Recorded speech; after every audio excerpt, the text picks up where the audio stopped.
하나님, 저희가 주님의 존전에서 늘 살아가면서 주님을 의식하고 주님 앞에서 저희 죄를 회개하며 주님의 영광을 볼 수 있게 해주신 것이 참으로 놀라운 은혜인 줄 압니다. 저희가 정신없이 살아가더라도 어느 순간에는 주님이 나를 주목하여 계시고 주님께서 나를 바라보고 계신 것을 의식하게 하시는 것은 참으로 성령께서 우리 마음에 역사하시사 저희 영혼을 일깨우시고 영적인 세계를 바라보게 하시고 하나님 앞에서 살아 깨어있게 하시기 때문인 줄 압니다. 주님, 이러한 은혜를 저희 심령 안에 더욱 견고하게 해주십시오. 주님, 우리가 의식하든 의식하지 못하든 저희가 항상 주님을 의식하게 해주십시오. 저희 마음의 눈이 열려 하나님을 바라보게 해주십시오. 또 이 예배 가운데도 저희 마음의 눈이 열려 하나님을 의식하고 하나님께 친히 우리 마음을 드리며 하나님께 나아가 우리 마음으로 참으로 절하게 해주십시오. 주님, 모든 예배 순서마다 주님을 의식하게 해주십시오. 주님, 신앙을 고백할 때도 주님 앞에 친히 우리 입술을 열어 고백하게 하시고 찬양할 때도 오직 하나님께만 들으시도록 하나님이 마땅히 이 찬양을 들으시는 분이시라고 믿으면서 하나님 앞에 고백의 기도로서 찬양을 드릴 수 있도록 허락하여 주십시오. 저희 친교도 하나님 안에 있는 한 성령으로 부르신 한 몸의 교우들과 참으로 한 성령 안에서 친교하는, 그래서 우리가 다 하나님을 고백하는 그런 친교가 되게 해주시고 주의 앞에 헌물을 드릴 때에도 정령 하나님께 우리의 마음을 드리는 것으로 주님 받아들일 수 있도록 우리가 항상 깨어있게 해주십시오.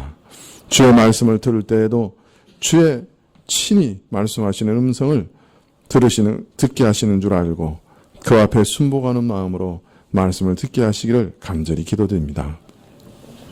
저희가 일주일 동안에 이러한 예배를 통해 만난 하나님을 또한 늘 의식하여 아침마다 주님을 의식하여 나아가 기도하게 하시고 말씀을 읽게 하시고 또 직장생활이나 모든 바쁜 와중에도 주님을 늘 의식하며 주님 앞에서 말하고 행동하고 결정하고 고백하고 또 모든 마음을 씀씀이를 주님 앞에서 쓸 수 있도록 도와주십시오. 주님, 참으로 이 교회가 늘 하나님 앞에 서 있게 해주십시오. 참으로 사람에게 맡기지 마시고 하나님 앞에 나아가 예배드리며 오직 하나님만 높이는 그런 교회가 되게 해주십시오. 교회를 하나님 사람에게 맡기지 마시기를 간절히 기도합니다. 하나님께서만 친히 주장하시고 인도하셔서 이 교회가 하나님 앞에 서 있는 교회가 되게 하시기를 간절히 기도드립니다. 주님, 우리의 자녀들도 하나님 앞에 서서 살아가고 고백하고 참으로 신앙생활을 영위하는 것이 무엇인지 알게 해주십시오. 하나님이 살아계신 것을 알게 하시고 하나님이 자신의 마음속까지 들여다보고 계시는 것을 의식하며 늘 살아갈 수 있도록 도와주십시오. 아버지 하나님, 참으로 이 나라, 이 민족의 교회를 주님 앞에 올려드립니다. 참으로 이 민족 교회들도 하나님이 살아계시고 그 하나님 앞에서 우리가 모든 일을 행하는 것을 의식할 수 있도록 허락하여 주십시오. 눈먼 자들처럼 장님처럼 이 세상의 것을 탐하는 교회가 되지 않도록 도와주시고 영원한 것을 사모하는 교회가 되게 하시기를 간절히 기도드립니다. 아버지 하나님, 이 민족을 불쌍히 여겨주십시오. 이 민족이 하나님 앞에서 얼마나 처참합니까? 정말 얼마나 부끄러움을 모릅니까? 얼마나 불의합니까? 용서하여 주십시오. 참으로 우리 믿는 자들이 빛과 소금의 역할을 감당하지 못해서 참으로 이 땅이 점점 추락하고 부패합니다. 주님, 불쌍히 여겨주십시오. 우리의 죄를 용서하시기를 간절히 기도드립니다. 주님, 이 위정자들을 새롭게 하시고 이 나라에 있는 믿는 자들을 새롭게 하시사 이 민족을 새롭게 하시기를 다시금 간절히 기도드립니다.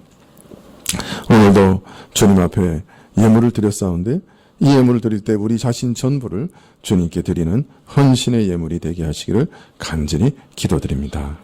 말씀을 허락하시기를 구하옵고 예수님의 이름으로 기도합나이다. 아멘.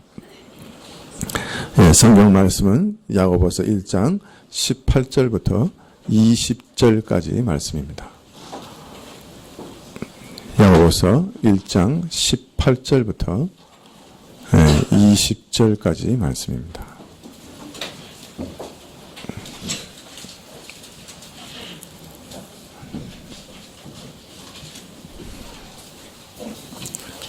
야고보서 1장 18절부터 찾으신 줄 알고 제가 봉독해 드리겠습니다.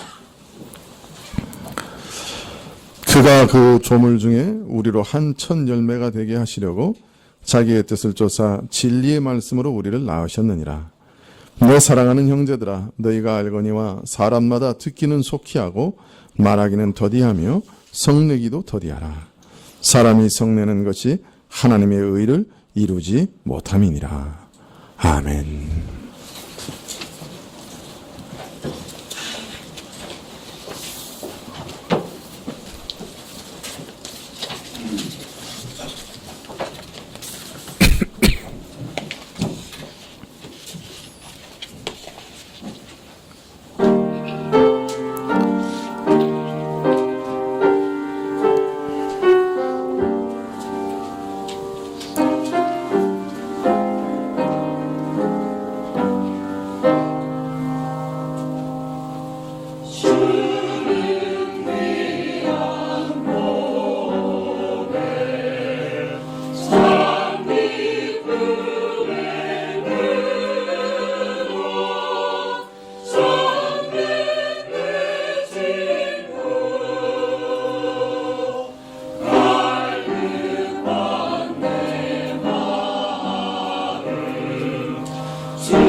아멘. 감사합니다.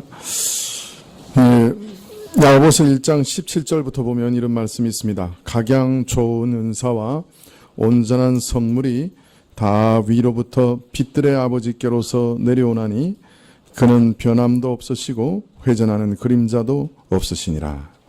그가 그 조물 중에 우리로 한 첫 열매가 되게 하시려고 자기 뜻을 쫓아 진리의 말씀으로 우리를 낳으셨느니라. 하나님께서 우리에게 각종 좋은 은사와 모든 온전한 선물을 주시는 분이시라. 그렇게 야고보는 고백합니다.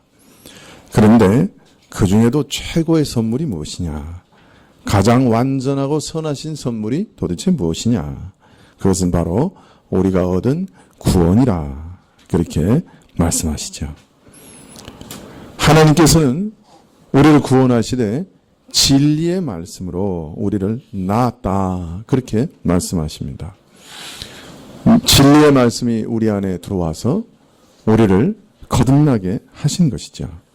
그래서 새 피조물의 첫 열매가 되게 하셨다. 참, 이 땅에서 하나님도 알지 못하고 부패하고 악한 가운데서 우리의 정욕을 쫓아, 우리의 욕심을 쫓아 살아가던 우리를 하나님께서는 진리의 말씀으로 일깨우셨고, 우리의 어두움을 빛으로 바꾸셨고, 우리의 무지를 진리로 바꾸셨습니다. 하나님을 알지 못하던 자들에게 진리의 말씀을 통해 하나님을 깨닫고 의식하게 만드셨습니다. 그렇게 하신 이유는 우리를 하나님이 만드시는 모든 새로운 피조물의 첫 열매가 되게 하시기 위해서였습니다. 새롭게 창조하시는 새 세계의 시작으로 삼으신 것이지요. 새 하늘과 새 땅을 창조하시는 새로운 역사의 시작으로 우리를 부르신 것입니다. 야고보는 시험을 받으며 연단을 받는 우리에게 이 말씀을 통해 이렇게 얘기하고 싶으신 것 같습니다. 하나님께서 이렇게 놀라운 은혜를 우리에게 주셨으니 우리는 하나님을 오해하지 맙시다. 하나님께서는 이처럼 선하신 하나님이시니, 선하신 아버지시니, 오직 선한 것을 우리에게 주시는 분이시니 하나님께서 어찌 우리에게 악한 것으로 유혹하실 수가 있겠습니까? 하나님은 또한 이런 깊은 목적과 놀라운 계획 가운데 우리를 구원하셨으니 어찌 우리로 유혹 가운데 망하게 하시기를 기뻐하시겠습니까?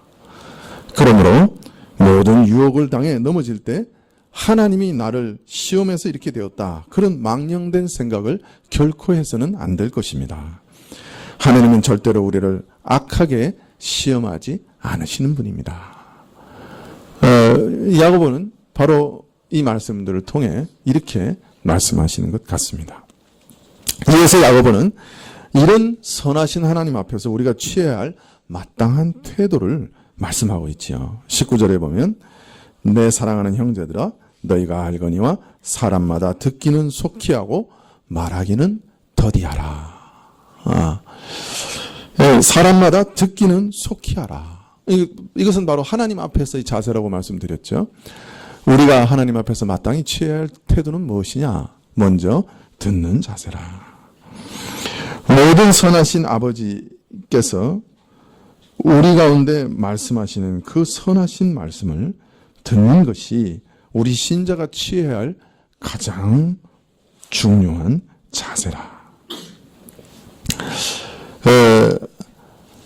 우리가 하나님 앞에 섰을 때, 하나님과 관계를 맺을 때 우리가 취해야 할 가장 중요한 자세는 하나님의 선하신 뜻을 먼저 듣는 자세라는 겁니다.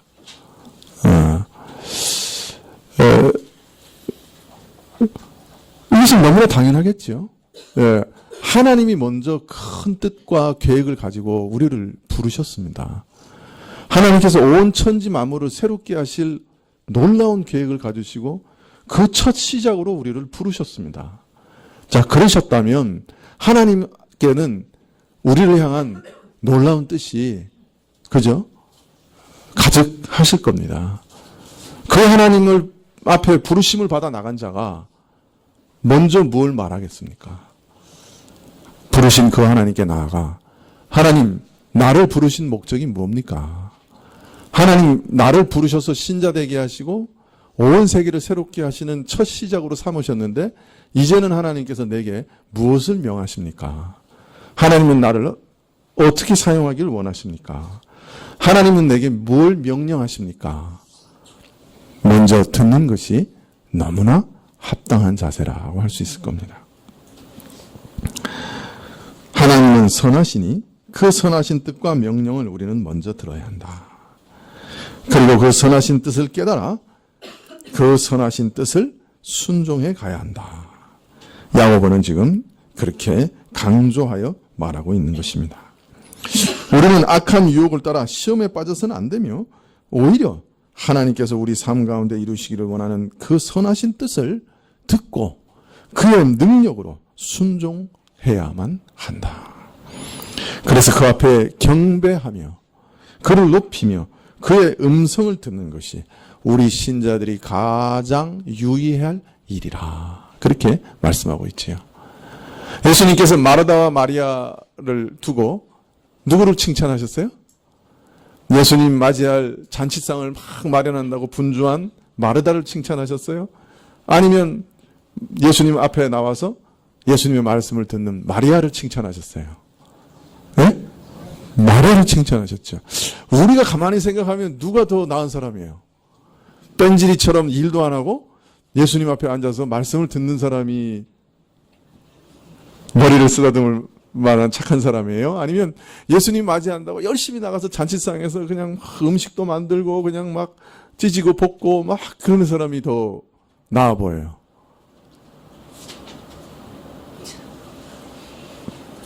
이미 결론이 났기 때문에 뭐 말할 필요가 없다 이렇게 생각하실지 모르지만 인간적으로 생각하면 마리아는 뺀질이요. 그죠?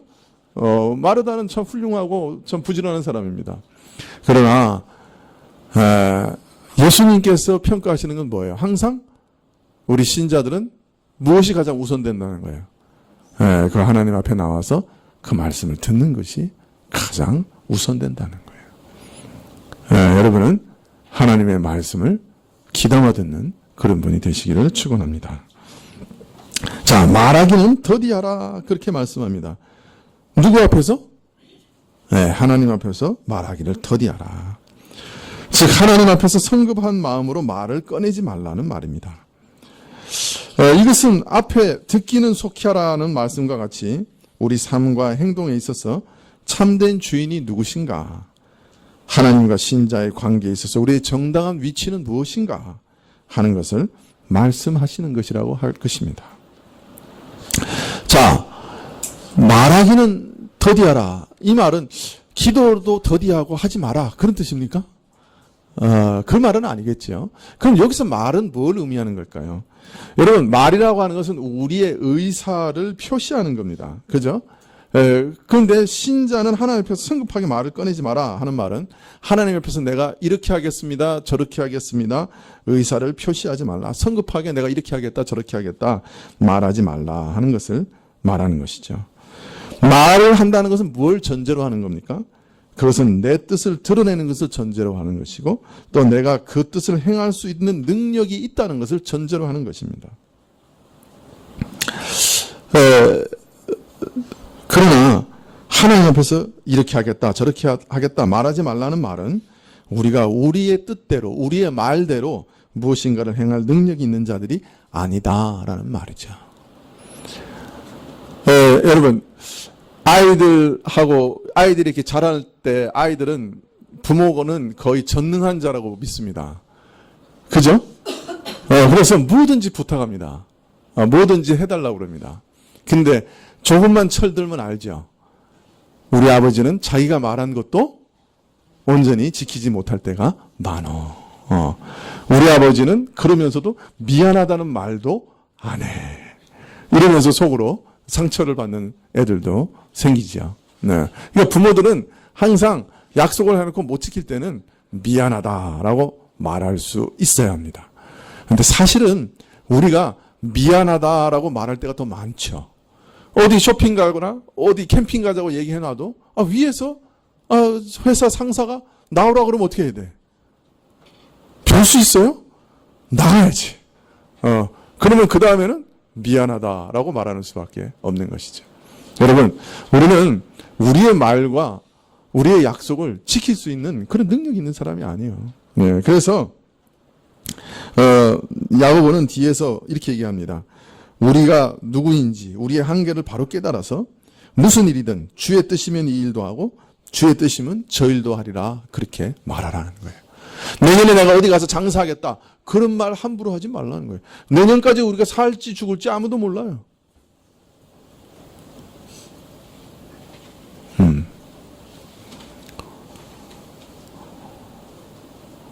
오늘 아침에도 문자가 하나 딱 날라왔어요.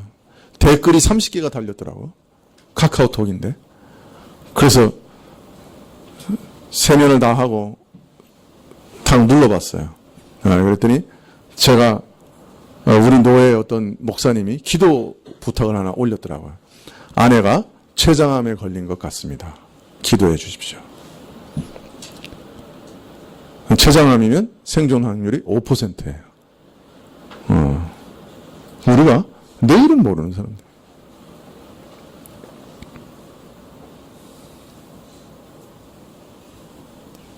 그러므로 내년에 내가 어디 가서 장사하겠다.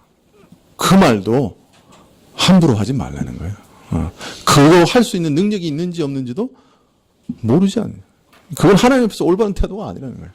우리는 너무 당연하게 생각하잖아요. 난 내년에 뭐 할 거야. 나는 뭐 할 거야. 뭐 할 거야. 다 그렇게 얘기하잖아요. 그러나 하나님 앞에서 올바른 자세는 주의 뜻이면 내가 이 일도 하고 주의 뜻이면 내 저 일도 할 것입니다. 주님이 허락하시면 내가 내년에 어디 가서 장사하겠습니다. 그게 합당한 태도라는 거예요. 말을 함부로 내지 말라 하는 말도 그런 말이에요. 그렇게 하나님 앞에서 겸비하게 살아가라는 거예요. 자신이 누군지를 잊지 말라는 말이에요.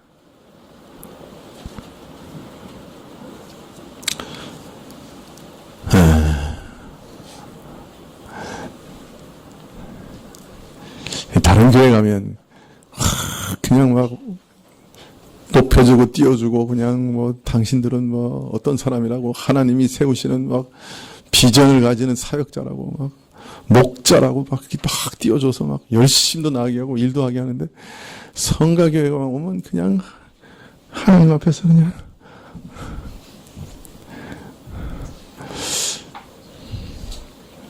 목회를 좀 바꿔야 되긴 할 것 같은데.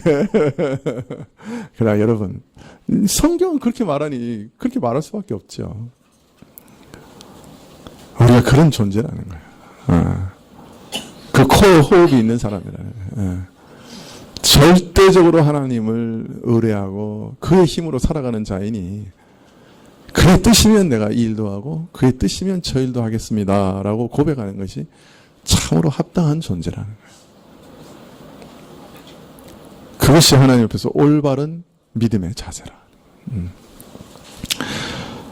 사실 우리는 내 뜻과 내 의도대로 무엇을 행할 능력이 없을 뿐 아니라 사실 그 의도 자체도 우리 자신이 잘 모를 때가 태반입니다. 우리는 우리 자신이 연약하고 죄된 모습을 제대로 깨닫지 못하기 때문에 종종 자신이 표면적으로 생각하는 의도와 실제적인 의도가 다를 수 있다는 사실조차도 파악하지 못합니다. 내가 이런저런 선한 뜻으로 이 일을 한다고 대의명분을 내세우고 있지만 그러나 그 밑바닥에는 드러내기 부끄러운 숨은 동기들이 깔려 있는 것입니다. 그러나 우리는 그것조차도 잘 의식을 못해요. 내가 이런 뜻으로 한다. 나는 이런 선한 뜻으로 한다. 그렇게 생각하지요. 그러나 그 표면적 의도와 진짜 심정은 다를 수가 있는 것이에요. 진짜 동기는 다를 수가 있는 것이에요. 그래서 사실은 내가 평가하는 내 모습과 내 실제 모습과는 또 다를 수가 있는 거예요. 그래서 미련한 사람은 마치 모든 것을 다 아는 것처럼 무엇이든지 다 할 수 있는 것처럼 자기가 하는 일이 다 옳다고 틀림없다고 나는 순전하다고 생각하고 참 무모하고 과감하게 행동하지요. 사실 오만이나 교만이라고 하는 것은 아무것도 제대로 알지 못하는 그런 무지와 또 그러면서도 자기 자신에 대해서 엉뚱하게 과장된 기대를 하는 그런 미련함의 소치인 것입니다. 사람이 자기 모습을 바로 알게 되면 그렇게 자신만만할 수 없어요.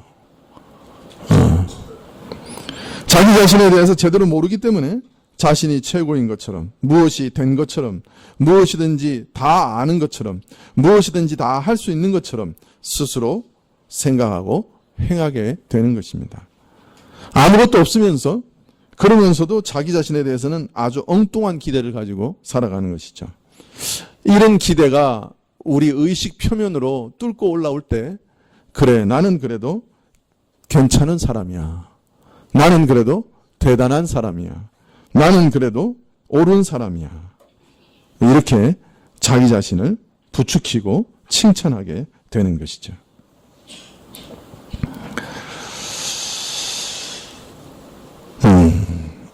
여러분 어떠세요? 여러분, 나는 그래도 옳아. 나는 그래도 다른 사람들 같지 않아. 나는 그래도 괜찮아. 혹 그렇게 생각하지 않으십니까? 저는 그렇게 생각해요.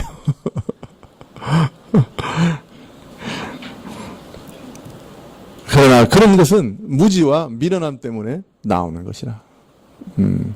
사실 우리 밑바닥에 있는 동기와 우리 악한 본성은 전 무시무시한 것이죠.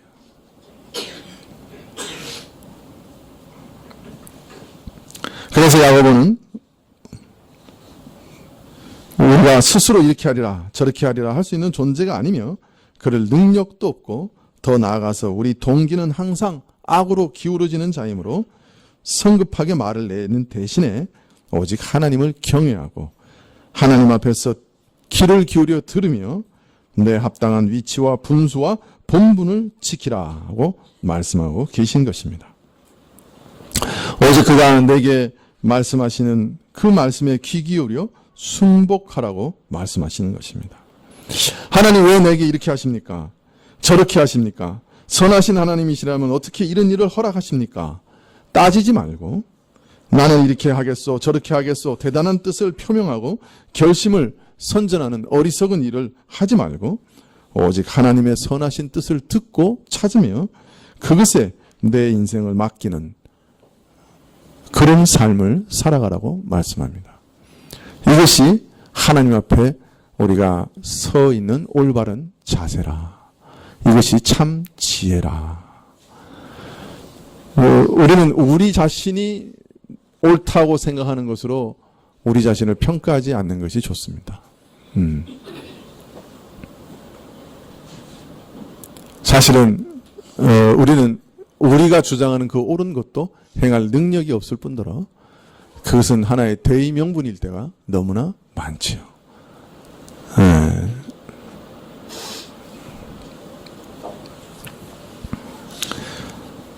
성내기도 더디하라 그렇게 말씀합니다.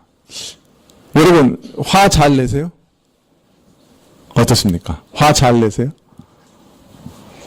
화 잘 낸다고 할 때는 버럭 화를 뿜어내는 것도 화를 잘 내는 거지만 마음속에서 치밀어 오르는 화를 꿀꺽 삼키는 것도 화를 잘 내는 겁니다. 제 안에는 한 번도 버럭 화를 낸 적이 없어요.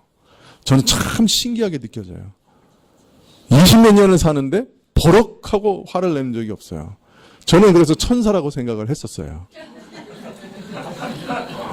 그런데 요새 보니까 치밀어 오르는 것을 꿀꺽 삼키는 타입이 아닌가 그런 생각도 해봐요. 그래서 좀 걱정이 돼요. 그러면 이거 몸이 안 좋은데 차라리 나처럼 악 해버리면 스트레스라도 풀리는데 이제 그런 생각을 합니다. 여러분 이 분노라고 하는 감정은 언제 생깁니까? 내가 도저히 받아들일 수 없는 일을 당하거나 강요당할 때 우리는 이 분이라고 하는 감정을 느끼게 되죠. 그죠? 억울한 일, 내가 도저히 할 수 없는 것들을 강요당하거나 또 내가 도저히 받아들일 수 없는 것을 받아들이라고 강요할 때 우리 안에 분노가 일어납니다. 그래서 통상 우리는 무슨 일이 우리 뜻대로 되지 않으면 화가 납니다. 내 뜻과 기대가 무참히 좌절되거나 짓밟히는 것을 도저히 받아들일 수가 없어서 그 반응이 화로 나타납니다. 그래서 우리는 억울한 일을 당할 때 이럴 수 있나? 일이 잘 안 될 때 왜 이 모양이야? 이렇게 왜 이렇게 일이 꼬여? 그러면서 화를 냅니다. 이런 분노 중에는 선한 것을 요구하시는 하나님에 대해서 그것이 싫기 때문에 거룩한 것을 싫어하는 분노도 있습니다. 이것은 악인의 분노죠. 이 최초로 성경에 분노에 대해서 기록될 때 여러분 기억나십니까? 누가 분냈죠? 예? 가인이 분을 냈습니다. 그게 성경에 기록된 최초의 분노예요. 근데 왜 분노했습니까? 하나님께서 아벨의 제물은 받아들이시고 자기 제물은 받아들이지 않으셨어요. 하나님의 처사에 대해서, 하나님의 선하심에 대해서 어떻게 됐어요? 분노한 거죠. 그래서 하나님 얘기하시죠. 너 왜 이렇게 분내냐? 네 마음에 지금 죄를 행하고자 하는 그죠? 충동이 가득하니까 그것을 빨리 처리해라. 그랬는데 어떻게 했어요? 처리 안 했죠. 그 나중에 어떻게 했어요? 그 분노가 자기 동생을 쳐 죽이는 최초의 살인으로 발전하게 되죠. 그래서 우리는 내 뜻이 이루어지지 않을 때 분노하고요. 또 하나님의 선하신 처리와 선하신 요구 앞에서 분노하기도 해요. 참 무섭죠. 이게 인간의 그 본성 중에 있는 거예요. 네. 하나님이 어떤 선한 것을 요구하실 때 이상하게 우리 마음에 거슬리는 게 있어요. 속이 부글거려요. 이건 악인의 분노라. 하나님께서 선한 것을 요구하시는 그 자체가 잘못된 것이 아니고 사실은 내가 악하기 때문에, 내가 부패했기 때문에 그 선하신 요구가 싫은 거예요. 그래서 분이 나는 거죠. 또 어떤 때 분이 납니까? 이런 분노가 있는가 하면 또 불의를 보거나 남을 해치는 폭력이나 악한 일, 억울한 일들을 보게 될 때, 목도하게 될 때도 자신도 모르게 의로운 분노가 일어납니다. 악한 세상에는 분한 일이 너무나 많습니다. 분노할 일이 참으로 많습니다. 이제는 분내기도 지칠 만큼 억울한 일들이, 답답한 일들이, 거짓된 일들이, 도저히 참지 못하고 분을 터뜨리게 하는 일들이 너무너무 많습니다. 그리고 우리는 이런 모든 일 가운데 힘든 시험을 당하며 살아갑니다. 그죠? 그래서 한국에 사는 사람들은 다 한 성깔 하는 것 같아. 다 그 몸은 이렇게 무섭고 살기가 있고 칼을 들고 있는 것 같아. 나는 한국에서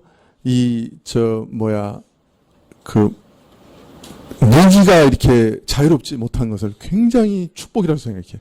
우리가 만약 미국처럼 권총을 집집마다 들고 있는 집이면 동네마다 밤마다 총소리 날 거예요.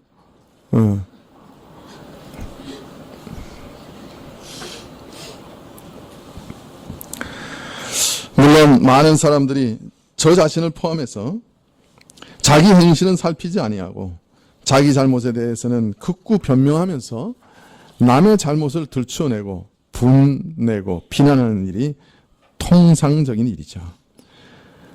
사실은 자기 죄에 대해서 통분해야 하고 또 내 안에 있는 죄에 대해서 참 아파하면서 내 자신의 행동과 삶과 불의에 대해서 분노해야 될 사람들이 사실은 자기를 살피지 않습니다. 그래서 어떤 경우에는요, 이게 사람들이 화를 내는 거 보면 어이가 없어요. 저 사람이 누구한테 지금 화를 내는가? 어처구니 없는 느낌을 받을 때가 종종 있어요. 정작 화를 내야 할 사람은 따로 있는데 자기가 억울하다고, 자기가 옳다고 길길이 날뛰면서 분을 내요. 그걸 보통 뭐라 그러죠? 적반하장이라. 아내는 늘 그런 감정을 저한테 느끼는 것 같아요. 내가 화를 내야 되는데 왜 지가 화를 내느냐. 이거 완전히 적반하장이라. 저는 기선제압하기 위해서 먼저 화를 내요.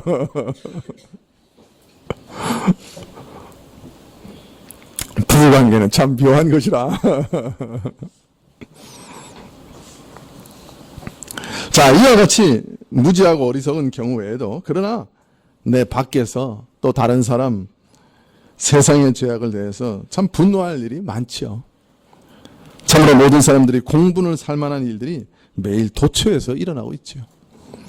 이와 같이 분노하지 않을 수 없을 만큼 험악한 세상을 우리가 살아가고 있지요. 그리고 이런 세상에서 우리 신자들은 날마다 시험을 당하면서 살아갑니다. 그래서 우리는 삶 속에 때로는 자신에 대해서, 때로는 세상에 대해서 다른 사람들을 향하여 분노하게 되죠. 자, 그런데 오늘 야고보 사도께서는 성내기도 더디하라고 권면하고 계십니다. 사람이 성내는 것이 하나님의 의를 이루지 못한다.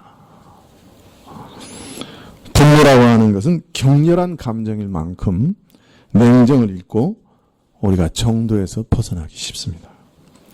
분노에 휩싸이면 우리 생각과 감성과 판단이 극으로 치닫게 됩니다. 앞뒤 가리지 않게 됩니다. 에이, 모르겠다 하는 심정으로 무리하고 옳고 바른 길을 벗어나는 일을 흔히 저지르게 됩니다. 그래서 언젠가부터 제가요, 제 마음에 한 가지 법을 세웠어요. 그건 뭐냐면, 내가 분노하는 감정을 느끼는 동안에는 어떤 중요한 결정도 하지 않겠다. 그것이 제 마음에 하나로 세워둔 법이에요. 내가 감정이 흥분해서 분노를 느끼거나 미움을 느끼거나 적대의식을 느낄 때 내가 절대로 어떤 중요한 결정을 하지 않겠다. 이것은 제 마음에 오랫동안 세워놓은 철칙이에요. 우리는 분노 가운데서 어떤 무리한 결정을 할 때가 참 많습니다. 근데 나중에 보면요, 정말 그런 결정들은 다 후회하게 돼요. 다 후회하게 돼요. 한 번도 내가 잘된 결정을 했다고 느낀 적이 없었어요.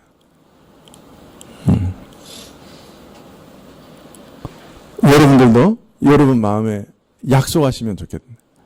내가 어떤 분냄 가운데서는 어떤 결정도, 어떤 중요한 결정도 하지 않겠다.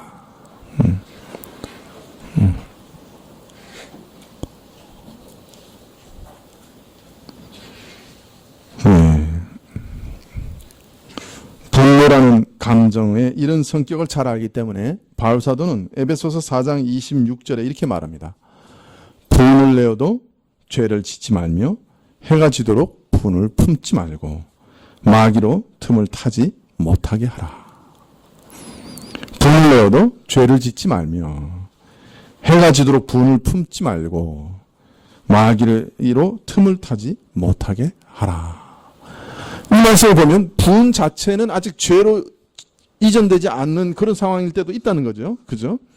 그러나 그 분노가 죄로 이전되도록 하지 말라는 거예요. 그죠? 그런데 그런 죄로 이전되지 않게 하는 가장 중요한 원칙 중에 하나, 방법 중에 하나가 뭐예요? 해가 지도록 분을 품지 말라는 거예요. 이거 굉장히 중요한 거예요. 여러분, 부부싸움은 항상 언제 끝나야 돼요? 언제 끝나야 돼? 예? 오늘 말씀을 보니까 언제 끝내야 된다고 그래? 예?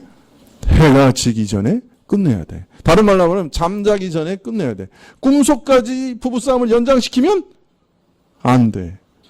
그렇다고 해서 또 끝까지 잠도 안 재우고 2시, 3시, 4시 그냥 해결하자고 그런 말을 하는 건 아니에요. 그러나 길게 끌지 말라 그래. 분을 내어도 어떻게 하라고요? 해가 지는데 그때 다 끝내야 돼. 해결해야 돼. 아니, 내가 지금 분해서 정신이 없고 막 화가 나는데 어떻게 그걸 끝내란 말입니까? 라고 말하실 수 있겠지요. 그러나 성경에서 끝내라 그러시면 끝내는 방식도 있다는 것을 믿으셔야 되는 거죠. 감정을 컨트롤할 수 있어요, 우리가. 내가 그 감정을 그냥 이렇게 벌려놓기 때문에 그 감정에 끌려가는 거예요. 감정을 잘라버려야 돼요. 냉정하게. 어떤 경우에는. 감정대로 살면 안 돼요.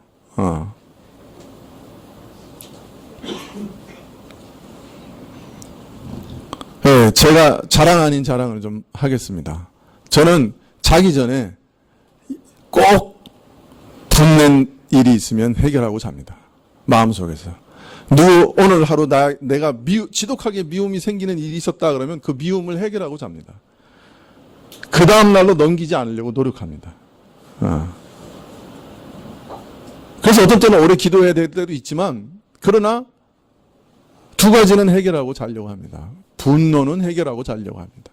미움은 해결하고 자려고 합니다. 40살 이후에 모든 사람의 얼굴은 자기가 책임져야 한다는데 어떻습니까? 제 얼굴이. 좀 편안해 보이지 않습니까? 이렇게 자랑을 하는데도 비난이 없네요.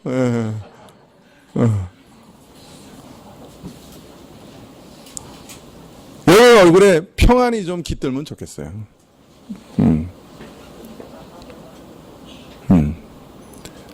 여러분 해결하셔야 돼요. 오래 끌면 안 돼. 여러분 해가 질 때까지 분을 품지 말라고 하시는 것은, 분을 품는다고 하는 것은 뭐를 의미하냐면, 분노를 사귀지 못하고 분을 품고 있으면요, 분노는 그대로 있는 법이 없어요. 그 수준을 유지하는 법도 없어요.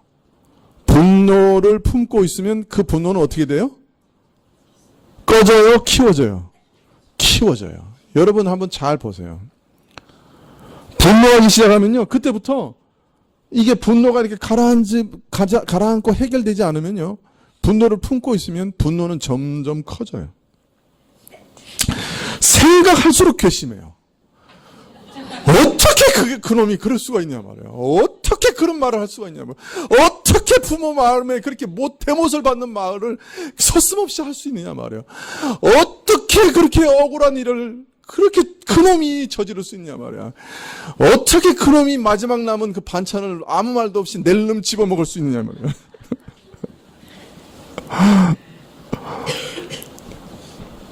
작은 일이지만 어떤 때는 기분 나쁘고 속 터지고 도저히 못 참겠다. 그 나중에 어떻게 돼요?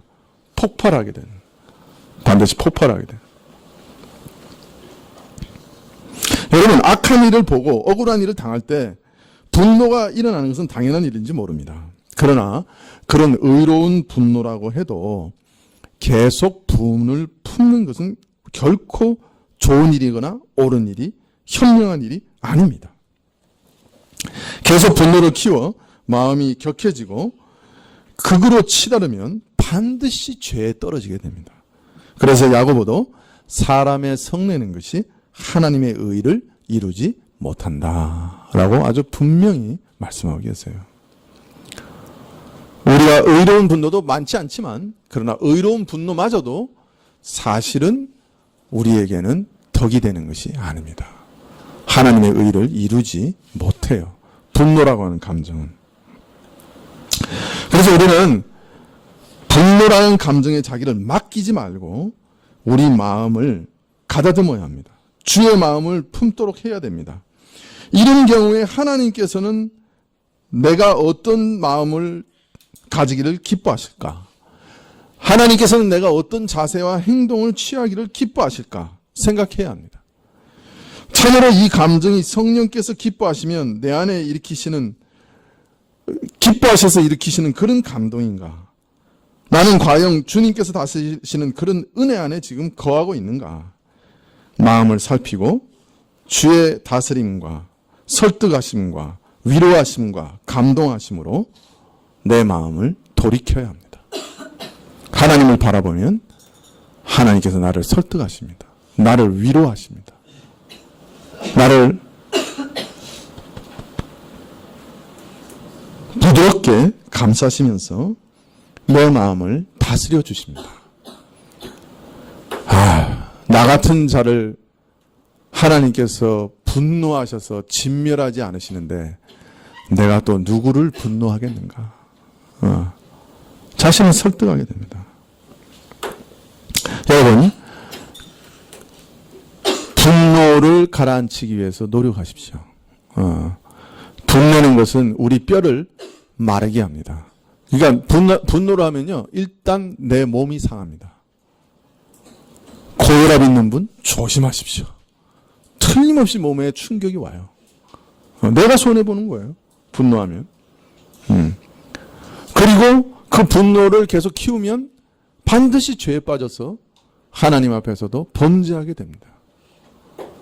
악을 악으로 갚게 되고, 내가 악을 당해서 손해를 본 것에 더해서 내가 또 악을 저질러서 하나님 앞에서 심판을 받는 이중 손해를 보게 됩니다. 그렇게 하지 마십시오.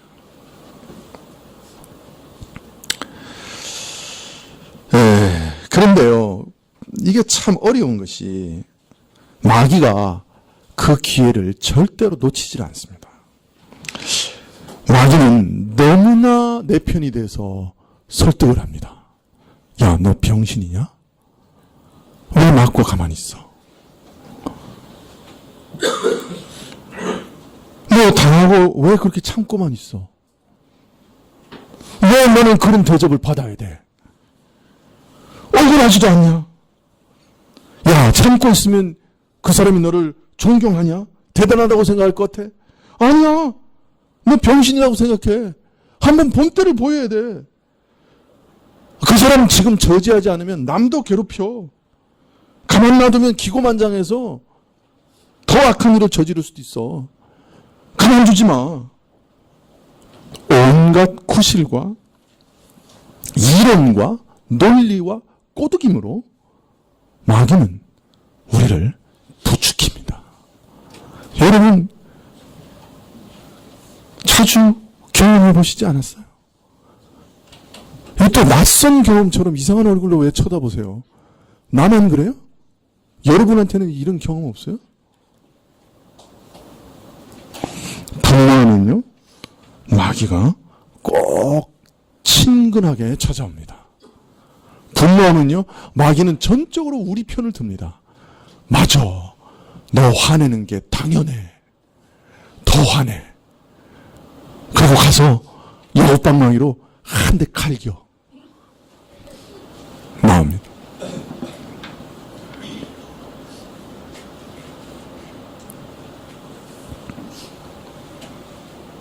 그래서 분노하게 되면 감정의 흐름이 정상을 벗어나고 폭발하고, 자기가 욕하던 그 사람보다 그래서 더 포악하고 이성을 잃는 행동을 보이는 때가 종종 있는 것은 우리가 분을 품고 키우기 때문입니다. 분을 계속 품는 것은 결국 마귀에게, 우리에게 충동할 기회를 계속해서 허락하고 있는 것과 마찬가지예요.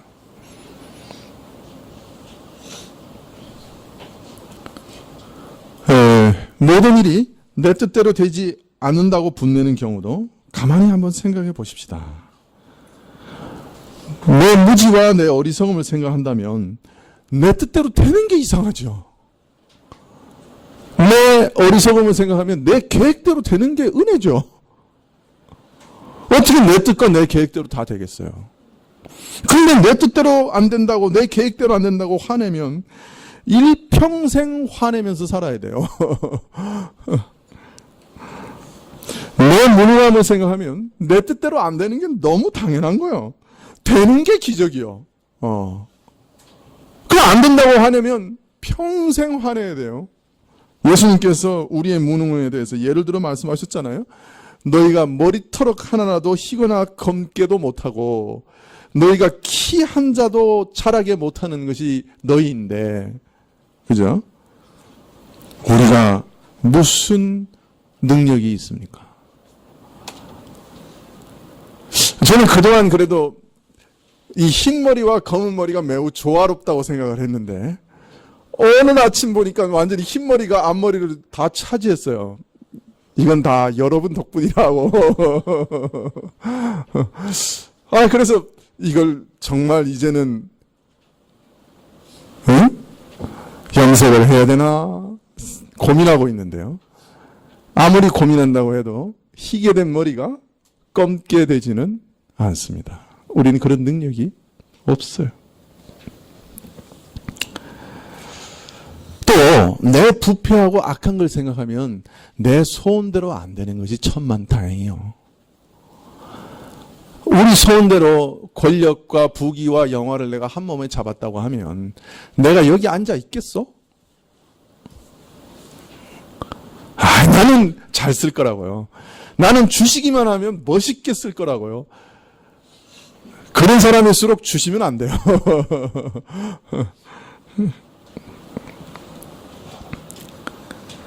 내 무능을 생각하면 내 뜻대로 안 되는 것이 너무 당연하고요. 내 욕심과 악함을 생각하면 내 소망대로 안 되는 게 오히려 축복일 때가 많아요.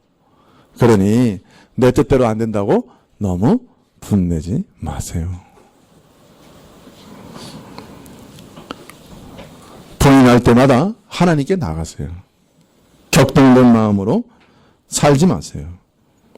하나님께 나아가 하나님의 자녀로서 어떻게 살아가는 것이 옳은지, 어느 것이 바른 길인지, 어느 것이 하나님이 원하시는 길인지 들으세요. 하루를 넘겨 분을 계속 품지 마세요. 감정이 극단으로 흐르도록 내버려 두지 마세요. 폭발할 단계가 되면 차라리 도망가세요. 폭발하지 마세요. 몸만 상해요. 사람들과의 관계만 끊어지고 모든 좋았던 것이 다 무너지게 돼요. 마귀는 이런 좋은 기회를 놓칠 리가 없어요. 호시탐탐 충동해서 우리로 죄짓게 하니 분내지 마시기를 바랍니다. 오늘 말씀의 요지는 이것입니다. 하나님께서는 우리를 거룩하신 뜻과 목적을 가지시고 구원해 내셨습니다. 하나님은 우리를 통해 이루시고자 하는 선하고 복된 계획과 목적이 있습니다. 그러나 그 하나님의 선하심 앞에 서 있는 우리 자신은 어떤 자들입니까? 더럽고 악이 넘쳐나는 무지하고 무능하고 부패한 존재입니다. 이런 존재로서 우리는 그 선하신 하나님 앞에 어떻게 살아가야 될 것인가? 오직 겸손함으로 하나님을 경외하며 겸손함으로 주께서 주시는 음성을 귀를 열어 듣고 잠잠히 순종하면서 살아가는 것이 참 지혜입니다. 하나님께 따지지 말고 내가 이렇게 하리라 고집 피우지 말고 분내지 말고 잠잠히 참으며 하나님의 뜻이 내 안에 이루어지도록 기도하는 것. 이것이 오늘 야고보서가 우리에게 가르치시는 신자의 참 자세입니다.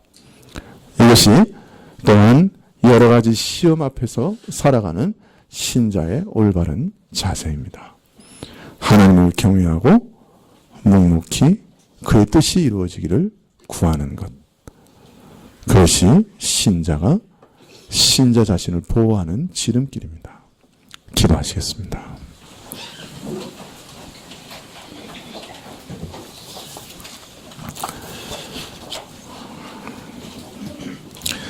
주님, 저희가 분노할 때는 다른 생각이 안 납니다.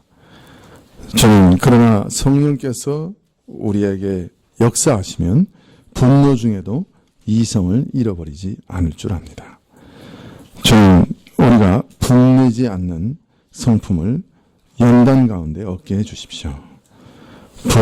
분을 내어도 폭발하지 않도록 도와주십시오. 분이 일어날 때 저희 가운데 그것을 키우며 품으며 마귀의 속삭임에 귀 기울이지 않도록 도와주십시오. 성령의 뜻 가운데 냉정한 주의 뜻을 발견하게 해 주십시오. 예수님의 이름으로 기도합나이다. 아멘. 네, 찬송가 364장입니다.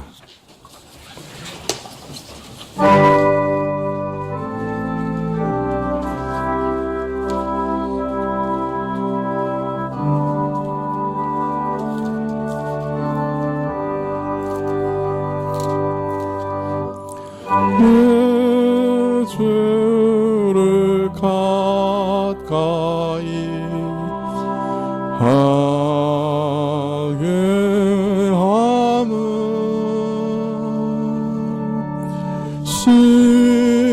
십자가 짐 같은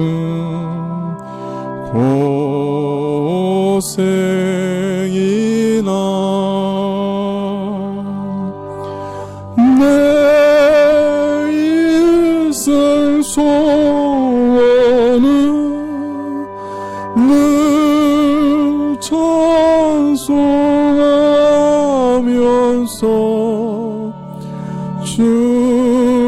주께도 나가기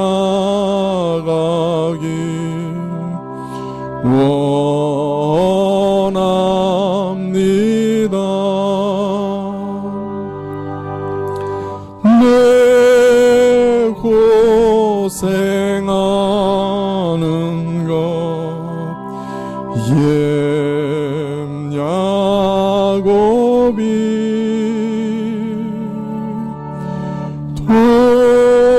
돌베개 베고자 갔습니다.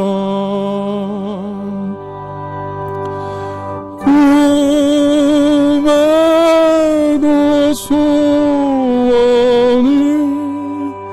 늘 찬송하면서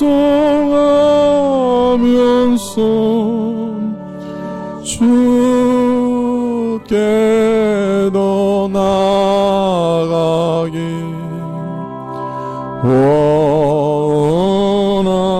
원합니다.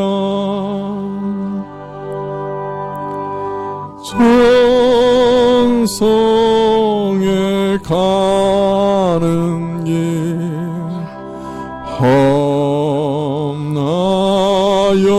험나여도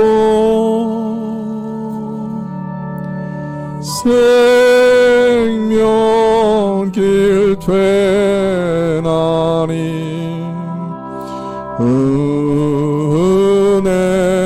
은혜로다.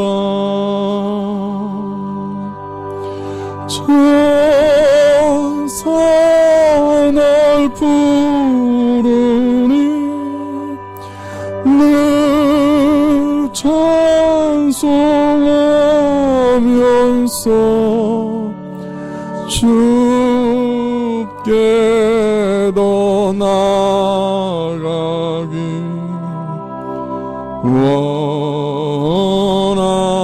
원합니다.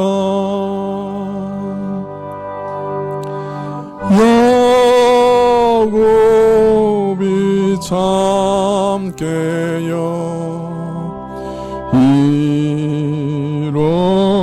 일어나는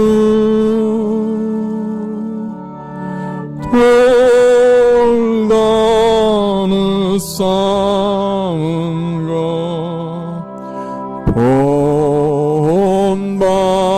본받아서 숨질 때 되도록 늘 찬송하면서 주께도 나가기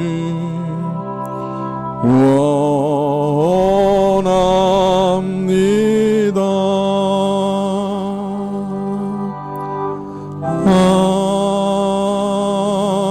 아멘.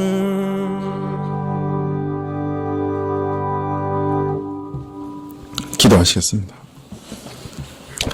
지금은 우리 주 예수 그리스도의 은혜와 하나님 아버지의 크신 사랑과 이 은혜와 사랑을 깨닫게 하시고 누리게 하시는 성령님의 교통하시고 역사하심이 주님 앞에 올바른 자세로 나아가 주님의 크신 경륜 가운데 고요한 마음으로 주님을 따라가며 주님께 듣고 주님께 부탁하고 주님을 의지하며 살아가기로 결심하고 머리 숙인 주의 백성들 위해 지금부터 영원까지 함께 계실지어다. 아멘.